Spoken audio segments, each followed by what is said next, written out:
இப்போ மனுஸ்மிருதியை ஃபாலோ பண்ற பிராமண அந்த பிராமனைஸ் ஆகப்பட்ட செட்டியார்கள், வேளாளர்கள் அவங்க அந்த அந்த இன்னைக்கு இருக்கிற ஃபார்வர்ட் கிளாஸ் இருக்குல்ல, ஓப்பன் கேட்டகரியில வர மனிதர்கள் மறுமணம் செய்துக்க மாட்டாங்க. அவங்களே என்ன சொல்லுவாங்க, அவங்க பிராமணரா இருக்க வேணும்னு அவசியம் இல்ல. அவங்க பிராமனைஸ்டா இருந்தாவே அவங்க என்ன சொல்லுவாங்க, "நாங்க என்ன அறுத்துக்கட்டுற பரம்பரை நீ நினைச்சியா? நீ ஏமாளின்றதுனால அறுத்துக்கட்ட தெரியலன்னா நீங்க அவ்வளவு பேக்குன்னு தானே அர்த்தம்." அப்ப அறுத்துக்கட்டது என்ன தப்புன்ற மாரி அவங்க இப்ப சினிமாலலாம் கூட இந்த டயலாக் வந்திருக்கு. "அந்த ஃபேமிலி நீ நினைச்சியா? அந்த ஜாதி நீ நினைச்சியா? அந்த பரம்பரை நீ நினைச்சியான்னு" சொல்லுவாங்க.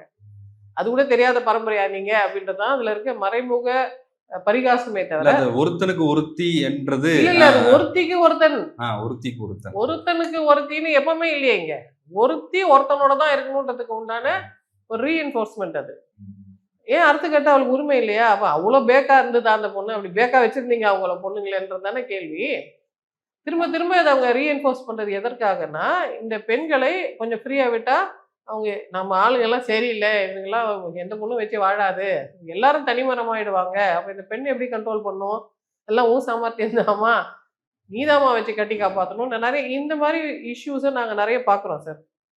எந்த சூழ்நிலையிலயும் மேரேஜுக்கு ஃபிட்டே இல்லாத ஆணோ, பெண்ணோ, "நீ பார்த்துக்கணும். நீ தான கல்யாணம் பண்ணியிருக்க. இது நம்ம பாரம்பரியம் இல்லையா?" அப்படிலாம் வேற வேற விஷயங்கள் சொல்லி சொல்லி, அவங்கள அந்த கல்யாணத்துக்குள்ள திரும்ப திரும்ப ட்ராப் பண்றாங்க. அவங்க இயல்பாவே எத்தனித்து வெளியில வரணும்னு ட்ரை பண்ணா கூட, அவங்கள போ விடாம தடுக்கிறதுக்கு செக் ஏதாவது வைக்கிறாங்க. இப்ப அந்த அந்த குறிப்பிட்ட சம்பவத்துல அந்த பெண் வந்து பெற்றோர்கிட்ட பேச முயற்சி செஞ்சிருக்கிறாங்க. ரீச் ஆக முடியலன்றது இருக்கு. வேற ஒரு பெண்ணுக்கு வேற என்ன வெளி இருக்கு? வேற என்ன வழி இருக்கு?